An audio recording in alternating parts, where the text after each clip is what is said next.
하나님께서 저에게 참 복을 많이 주시는 것을 느낍니다.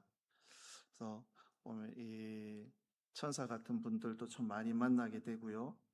또 저에게 주신 복 중에 지혜로운 분들을 이렇게 만나게 해주십니다. 마치 선물과 같이. 그래서 이 지혜로운 분들을 이렇게 만나게 되면 일단 속이 시원하고요. 즐거움과 그 기쁨이 있습니다. 그리고 재미가 있습니다. 그리고 복잡하고 어려운 일도 쉽고 가볍게 되고 또 힘을 얻게 되고 소망을 가지게 되고 또 삶의 의지와 용기를 가지게 됩니다. 그래서 이게 지혜로운 분을 만나는 것, 하나님께서 마치 선물처럼 우리의 인생 가운데 이런 만남들을 주시는데 우리 성도님들에게도 이런 복된 지혜로운 자의 만남이 있으시기를 축원합니다. 성경에서는 이 지혜를 강조하는데 여기서 말하는 지혜는 이 세상에서의 어떤 지식, 세상에서 말하는 꾀가 아닙니다. 이 꾀가 또 골치 아픈 거죠. 꾀는 자기 머리를 막 회전을 시켜 굴리는데 다른 사람들은 굉장히 피곤하고 힘들게 하는 겁니다. 자기 혼자만 이 편한 거고 다른 사람들은 뭐 불편하든지 죽든지 말든지 상관이 없는 거죠. 그래서 이 하나님께서 주시는 지혜, 이 지혜가 죄송합니다. 장로님 지혜로우신 분 맞습니다. 그래서 성경에 보면 삶을 지혜는 올바로 살아갈 수 있는 진리를 의미하고 또 성경을 읽으면 하나님께서 말씀하시는 그 지혜가 항상 이 진리와 연관이 있는 것을 우리는 보게 되고 알게 됩니다. 그래서 오늘 잠언서의 목적을 밝히시면서 하나님은 솔로몬을 통해서 이렇게 말씀하십니다. 이는 지혜와 훈계를 알게 하며 명철의 말씀을 깨닫게 하며 그 다음이 중요한데요. 지혜롭게, 공의롭게, 정의롭게, 정직하게 행할 일에 대하여 훈계를 받게 하며 그러니까 이 지혜, 공의, 정의, 정직 이 진리를 같이 놓고 있는 것을 우리는 봅니다. 그러니까 지혜는 우리로 하여금 의로운 삶을 살아가게 만듭니다. 그리고 이 지혜는 우리로 하여금 선과 악, 그리고 진리와 거짓, 또 하나님의 뜻과 생각을 분별하게 도와줍니다. 그래서 우리가 이 지혜를 얻으면 죽는 길, 사망의 길이 아닌 생명의 길을 걷게 된다고 성경은 우리들에게 약속하고 있습니다. 그러면 우리는 이 생사복을 주관하는 이 귀한 진리, 이 지혜를 어떻게 얻을 수 있을까?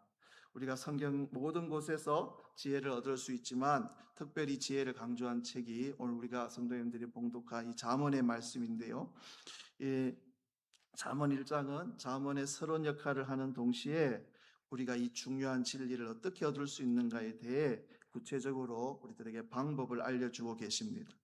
그래서 우리 성도님들 하나님 앞에 그 지혜를 얻으시기를 잠언의 말씀을 읽으면서 그 지혜를 얻으시기를 주의 이름으로 축원합니다. 먼저 우리 생명을 얻는 지혜를 얻기 위해서는 듣는 마음을 가져야 된다는 겁니다. 이게 하나님의 말씀입니다. 우리가 읽지는 않았지만 8절에 보니까 내 아들아 네 아비의 훈계를 들으며 네 어미의 법을 떠나지 말라. 이는 네 머리에 아름다운 관이요 네 목에 금사슬이니라. 여기서 네 아비, 네 어미는 우리 육신의 부모를 의미할 수도 있지만 이 학자들이 여기에 의미를 거기에 제한하지 않습니다. 그래서 그 문맥 속에서 해석을 하는데 이 문맥 속에서 해석을 하면 네 아비, 네 어미는 우리에게 하늘의 지혜를 가르치는 경건한 사람들이라는 거죠. 그래서 7절 말씀을 대입해 보면 그 뜻이 더 드러나는데 여호와를 경외하는 것이 지식의 근본이거늘 미련한 자는 지혜와 훈계를 멸시하느니라. 그래서 여기서 말하는 아비와 어미는 여호와를 경외함으로 삶의 지혜를 가진 사람들을 의미합니다. 그래서 성경은 분명히 하나님의 책인데 거기에 수많은 사람들의 이야기가 기록되어 있습니다. 왜 하나님은 하나님의 책에 그토록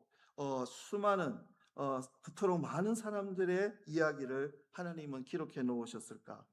그 이유는 바로 하나님의 지혜가 사람들을 통해서 우리들에게 전해지기 때문일 줄 압니다. 아브라함에게 전해졌던 하나님의 그 지혜가 이삭에게 전해졌고, 이삭에게 전해졌던 하나님의 지혜가 야곱에게 전해졌습니다. 사도 바울에게 전해졌던 하나님의 지혜가 디모데에게 전해졌고, 디모데에게 전해졌던 그 하나님의 지혜는 지금도 사람들을 통해 우리들에게 전해지고 있습니다. 또 오늘 헌신하는 우리 교사 선생님들을 통해서 우리 소중한 아이들에게 그 지혜가 전해져야 할 것입니다.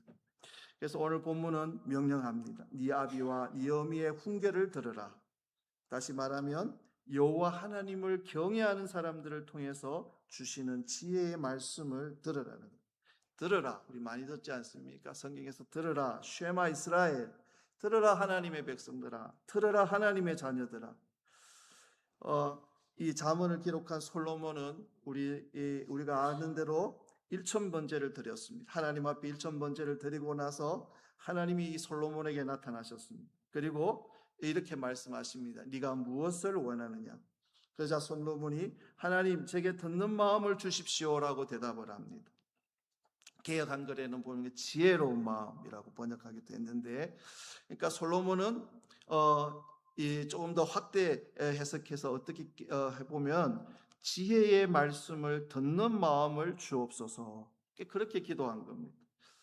아무리 지혜의 말씀이 우리에게 들려온다고 해도 듣지 않으면 그게 무슨 소용이 있겠습니까?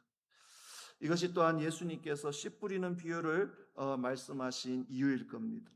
그 놀라운 능력의 하나님의 말씀이 어떤 밭에서는 뿌리조차 내리지 못합니다. 어떤 밭에서는 조금 자라다가 죽고 맙니다. 예수님은 이 말씀을 통해 듣는 마음이 그토록 중요하다고 가르치시고 있는 겁니다. 그래서 오늘 지혜를 가르치시며 하나님은 솔로몬을 통해 먼저 이렇게 말씀하십니다. 내 아들아, 네 아비와 네 어미의 훈계를 들으라. 어떤 기독교 상담학자가 이런 이야기를 했다고 합니다. 현대인들의 영적 질병 가운데 가장 심각한 질병은 듣지 못함이라고 했다고 합니다. 듣는 마음이 없다는 거죠. 왜 듣지 못하는가? 현대인들이 너무나 바쁘고 산만하다는 겁니다. 수많은 해야 할 일들, 방향도 없이 그저 바쁘게 뛰어다니면서 분주하다는 거죠. 그러니까 해외에 있을 때 이렇게 만나게 되는 한국 사람들 있지 않습니까? 우리 한국에 돌아가면 만나자 그렇게 약속하는데 정작 돌아와 보면 못 만납니다. 바빠가지고. 이 조그만 나라에서. 우리 또 주위 또한 너무나 산만합니다. 볼 것도 많고 소리도 많고 기계도 많고 물건도 많고 사람도 너무너무 많습니다. 그러니까 이 바쁨, 이 산만함 이런 것들이 우리의 영적인 길을 어둡게 한다는 겁니다. 또 하나 그가 지적하는 것은 우리를 듣지 못하게 만드는 것이 있는데 그것이 바로 우리의 높아진 마음이라고 지적을 합니다. 물질 문명이 발달하면서 바벨탑을 쌓는 그 사람들처럼 우리 현대인들의 마음이 자신도 모르게 다 높아져 가고 있다는 겁니다. 제가 60년 말에 이 땅에 와서 70년, 80년, 90년, 2000년, 2010, 2020 이렇게 세월을 지나는데 우리나라가 그동안 놀라운 경제 부흥과 성장을 했지 않습니까?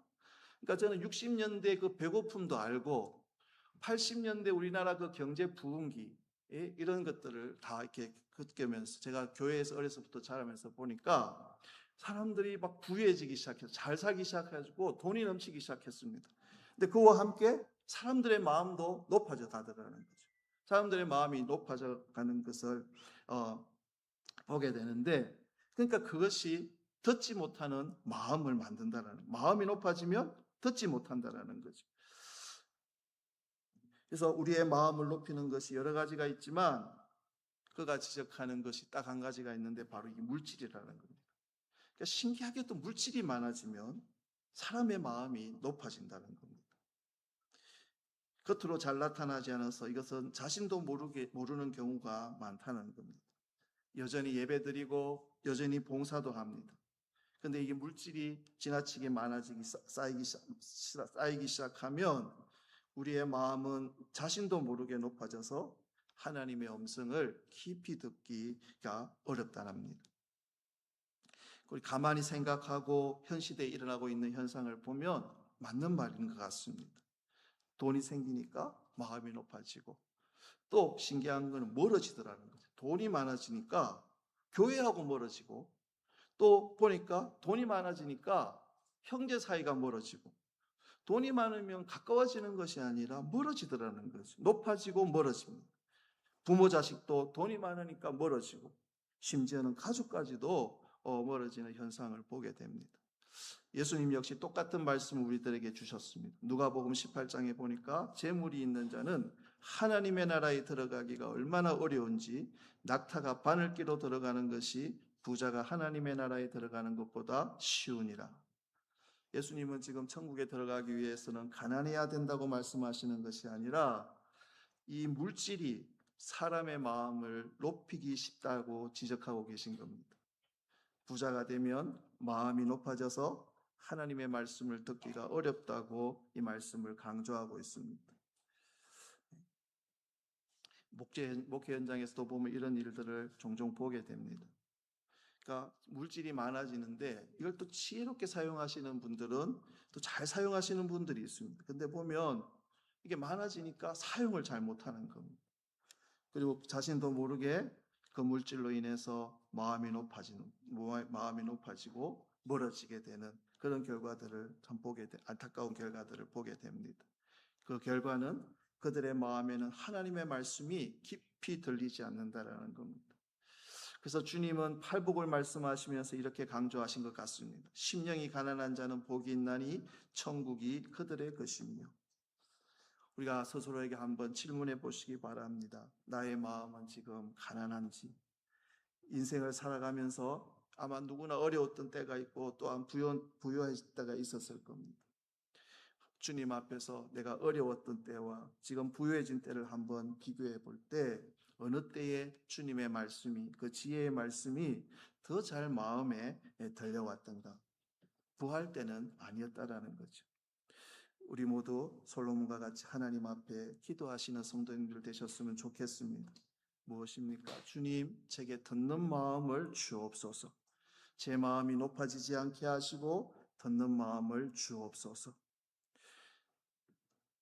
주님께서 복을 주셔서 부유해져서 내 지위가 높아져서 그런 것에 상관없이 제가 이 땅을 사는 동안 항상 가난한 마음을 갖고 살기를 원합니다. 그래서 주님이 지혜를 말씀하실 때 제가 듣기를 원합니다. 그래서 우리의 생사를 좌우하는 생명의 지혜를 얻는 첫 번째 방법은 듣는 마음을 가지는 겁니다.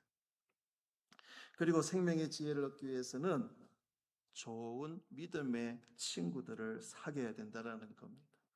근데 어떤 권사님이 좀 굉장히 아쉬워하는 말씀을 들은 적이 있습니다.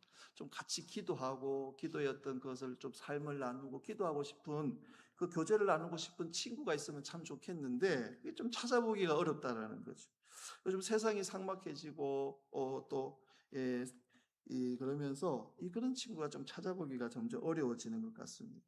여러분 인생을 살면 살수록 이게 친구의 중요성을 우리가 더욱 느끼지 않습니까? 친구 잘못 만나니까 이게 끝장이다. 인생 꼬이고 인생 끝장나더라고요. 그러니까 한 사람의 그 인생은 자주 만나는 친구들에 의해 좌우된다고 해도 과언이 아닌 것 같습니다. 누구를 만나느냐가 중요합니다. 어떤 사람과 어울리느냐가 내 인생을 결정한다라는 겁니다. 재미있는 이야기가 있는데요. 어떤 사람이 새 울음소리가 너무 이뻐서 그 새가 어떤 새냐니까 카나리아라는 새라는 겁니다. 그 카나리아 새가 굉장히 이쁘게 소리가 나는 것 같습니다. 그래서 그 카나리아 새를 사가지고 집안에만 가다 놓기가 좀 미안해서 여름에 새장을 이제 밖으로 옮겨서 정원에 있는 나무에 매달아 놓았다는 겁니다. 그랬더니 그 새장 옆에 참새들이 막 몰려와서 놀더라는 거죠. 그리고 이제 여름이 다 지나가지고 쌀쌀해진 가을이 와서 집안에다가 그 새를 들여놓았는데 놀라운 일이 벌어졌습니다. 카나리아가 더 이상 예쁘게 울지 않고 참새같이 울더라는 겁니다. 여러분 10절에 내 아들아 악한 자가 너를 깰지라도 따르지 말라. 15절에 보면 내 아들아 그들과 함께 길에 다니지 말라. 네 발을 금하여 그 길을 밟지 말라. 주위에 있는 잘못된 사람들의 그 가치관 방식에 동조하지 말라는 겁니다. 그들과 함께 다니지 말고 어울리지 말라. 친구를 조심해서 사귀라는 말씀인 줄 압니다. 여러분, 우리가 사는 이 세상에서 누구를 친구로 사깁니까? 보면 세상의 기준은 한 가지가 하나인 것 같습니다. 바로 지위와 물질입니다. 그러니까 보면 끼리끼리 만난다는 거죠. 어렵다가도 높은 지혜를 얻고 많은 물질을 얻으면 그 지위에 맞는 사람들을 만나게 되는 것이 어떻게 자연스러운 것 같습니다. 또 요즘 보니까 워낙 이 어떤 그 코스트가 굉장히 비싸서 음식을 먹으러 가더라도 완전히 차이가 엄청나게 지더라고요. 우리 같은 사람은 그냥 10,000원, 12,000원도 이제 좀 마음 먹고 가고 좀 큰 마음 먹으면 뭐 요새 저기 샤브찌가 2만 원짜리, 3만 원짜리 먹는데 그 보니까 한 끼에 20만 원, 30만 원 막 그렇게 하더라고요. 그보다 더. 그러니까 그렇게 이게 차이가 많이 나니까 올리고 싶어도 올릴 수 없는 것 같습니다. 한번 얻어먹으면 또 한번 사줘야 되고 하는 게 또 세상의 인지상정 아니겠습니까?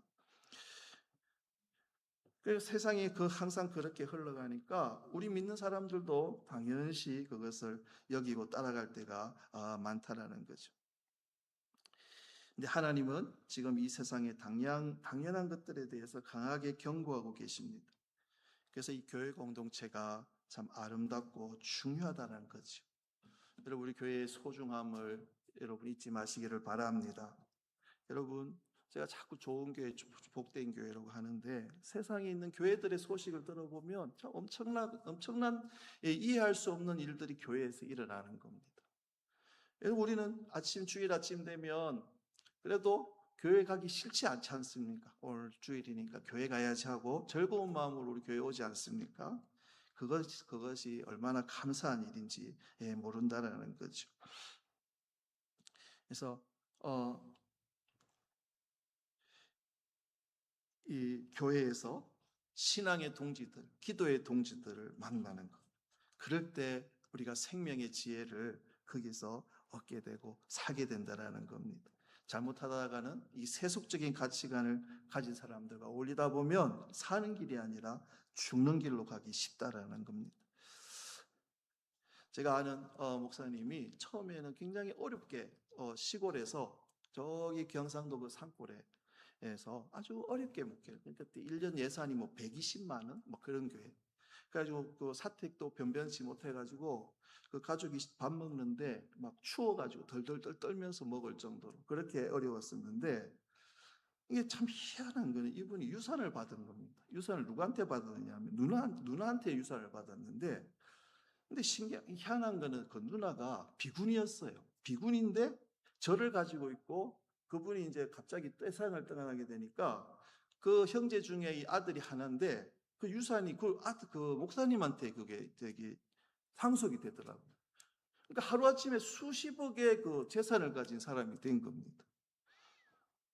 근데 조금 있으니까 이 목사님이 뭐 투자 뭐 이런 이야기를 하면서 그러니까 뭐 또 투자자들 저한테도 야, 너 돈 1,000만 원만 이렇게 투자하면 달달이 뭐 얼마를 뭐 이렇게 나오게 해주겠다고 그런 이야기도 하고 막 사람들 이렇게 해가지고 투자하고 뭐 투자 회사에 뭐 임원이라는 그 명함도 가지고 다니고 목사님이 그러니까 하나님의 말씀 복음을 전하는 게 아니라 투자 설명회를 하고 다니고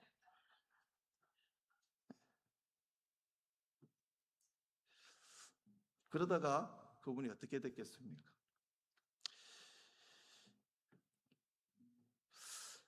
그러니까 이 또 돈이 그렇게 생기니까 또 그런 사람들이 또 그 주위에 또 몰려대고 만나게 되더라는 거죠. 그냥 거기 이야기를 듣고 그 사람들과 어울려 다니고 내 주위에 있는 사람들이 지금 누구인지 내가 지금 교제하고 만나고 친목을 도모하는 그들은 도대체 어떤 사람들인지 그들의 영적인 상태는 어떤지 정말 살아계신 하나님을 마음에 모시고 계신 게 있는 사람들인지 천국의 진리를 사모하는 사람들인지 그들의 삶은 거룩한지 아니면 세속적인지 나의 현재 상태를 보기 원한다면 내 주위에 있는 사람들을 바라보기를 바랍니다.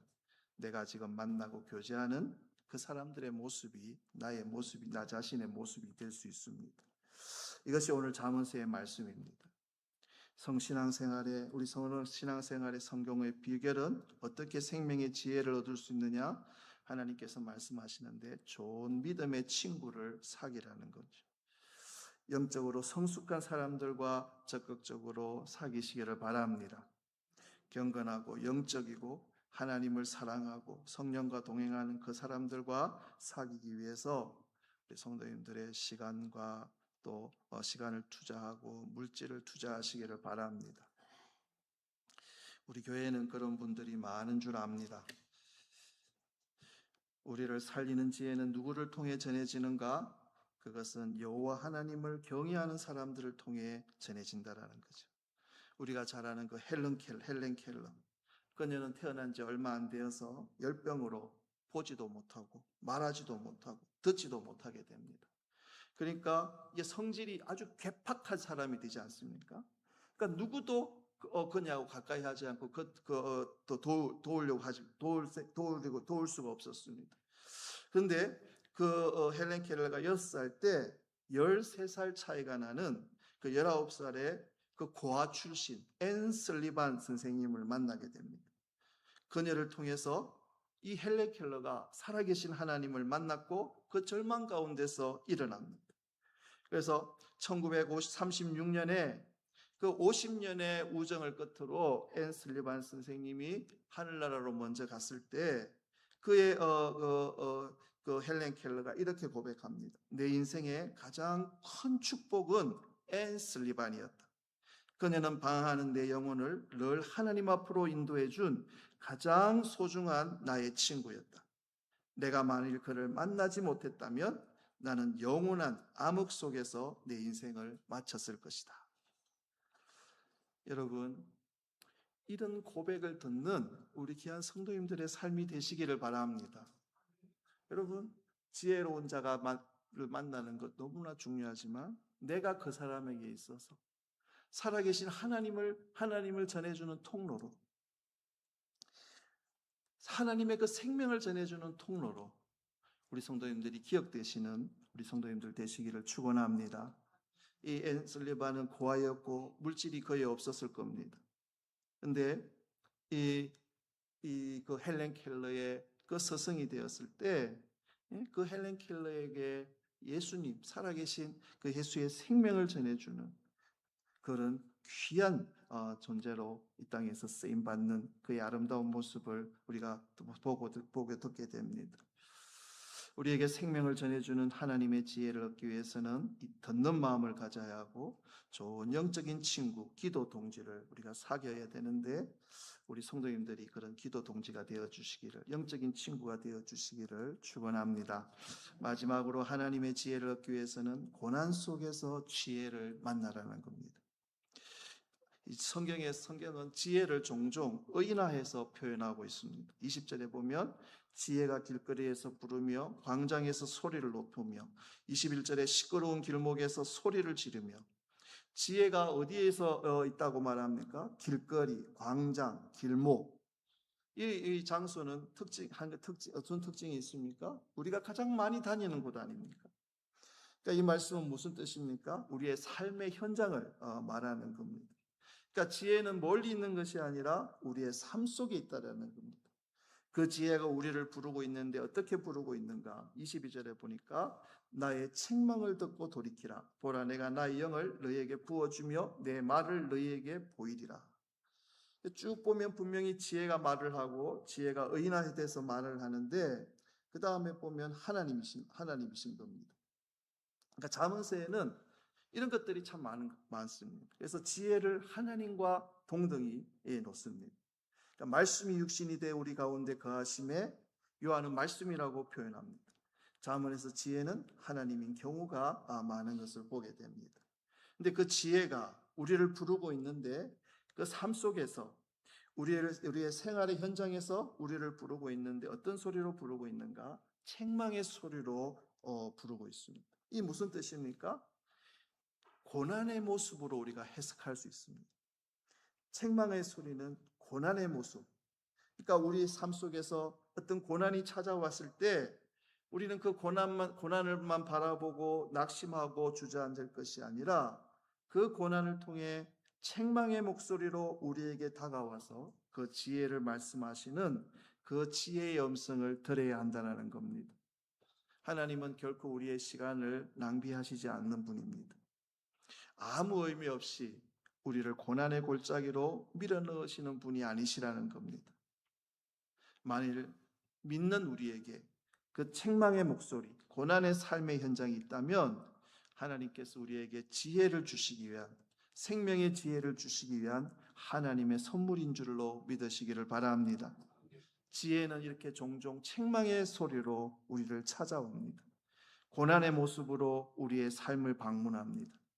그래서 이것을 깨달은 C.S. 루이스가 이렇게 정리했습니다. 고난은 하나님의 메가폰이다.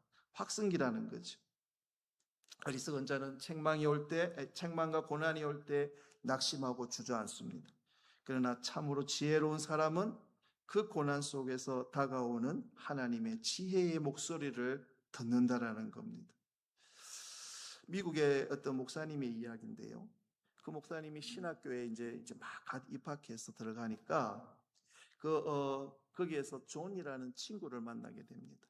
근데 이 존이라는 친구가 앞을 보지 못하는 맹인이었다라는 거죠. 그래서 바로는 못 물어보고 좀 시간이 지나서 그 친구에게 어떻게 해서 너는 앞을 보지 못하게 됐냐고 물어봅니다. 그러니까 이 친구가 존이라는 친구가 13살 때 실험실에서 폭발이 일어났는데 그때 시력을 갑자기 잃게 되었다라는 거죠. 그때 심정이 정말 죽고 싶었고 생을 포기하고 싶었고 하나님을 원망했었다. 그런데 어떻게 다시 너가 이렇게 일어나서 신학교에 오게 됐냐? 그러니까 자신의 그 아버지 이야기를 이 목사님에게 들려주는 겁니다. 그러니까 사고를 당하고 시력을 잃고 그럼 얼마나 이 조그만 아이가 낙심이 되겠습니까? 그 절망이 가운데 있었겠습니까? 막 자신의 그 생을 저주하고 하나님을 원망하고 그리고 방 안에서만 지내고. 근데 어느 날 아버지가 오시더니 내일 그 일기예보에 폭풍이 온다고 하니까 덧창을 달라고 하면서 네 창문 앞에 덧창은 네가 달으라 그러고 문을 꽝 닫고 나가셨다라는 겁니다.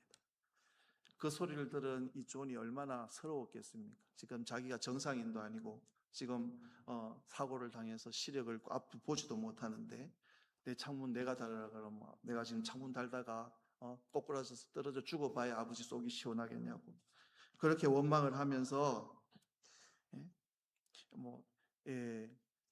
막 오기로 그냥 막 그 더듬더듬 거리면서 DI 가갖고 사다리를 가져다가 그렇게 하니까 앞이 보이지 않으니까 얼마나 시간이 걸리겠습니까? 하루 종일 더듬더듬 하면서 막 오기로 그냥 그 덧창을 달았다라는 거죠. 너무나 서럽고 원망스러웠다라는 겁니다. 그래서 사다리에 올라가서 어쩔 줄 몰라 하고 있는데 이 존이 작은 기척을 느끼게 됩니다. 거기에 누가 있었는데 아버지가 거기 계셨다라는 거죠. 하루 종일 걸려 방에서 나와 지하실을 더듬어서 사다리를 찾아서 창문에 걸쳐서 그 위에 올라가는 동안 아버지는 떠나지 않고 그 옆에 계셨던 겁니다. 그 사실을 안 그 존은 그날 이후 그 인생의 대변혁을 맞이하게 됩니다. 여러분 처음부터 또 앞이 안 보이면 그나마 감각으로 어떻게 하는데 중간에 이게 앞이 안 보이면 굉장히 어렵다고 합니다. 그런데 그 모든 고난을 이기고 점자를 터득하고 신학교에 입학하게 되었다라는 겁니다. 하나님은 어느 순간에도 우리를 떠나시는 법이 없음을 믿습니다. 사망의 음침한 골짜기로 우리가 다닐지라도 하나님은 우리 곁에서 지켜보고 계십니다. 그리고 그 고난을 통해서 하나님이 우리를 부르시는데 지혜의 목소리로 우리를 부르시는 줄 믿습니다. 그 고난 속에서 하나님의 지혜의 목소리를 메가폰으로 알아듣는 자는 어느 경우에서도 일어설 줄로 믿습니다. 이 말씀을 기억하시기를 바랍니다. 주님, 솔로몬과 같이 듣는 마음을 주옵소서. 나도 모르게 마음이 높아졌다면 하나님 제 마음을 낮추어 주시고 세상의 사람들과 교제하기보다 가장 영적인 사람과 남은 생을 우리가 교제하며 살아가게 하여 주옵소서. 고난 속에서 들려오는 하나님의 음성을 듣게 하여 주옵소서. 이것이 우리의 결단이 되어서 생명의 지혜를 얻어서 우리 귀한 성도들에게 하나님께서 허락하신 그 귀한 일생 축복 가운데 살아가는 성도님들 되시기를 주의 이름으로 축복합니다. 기도하시겠습니다.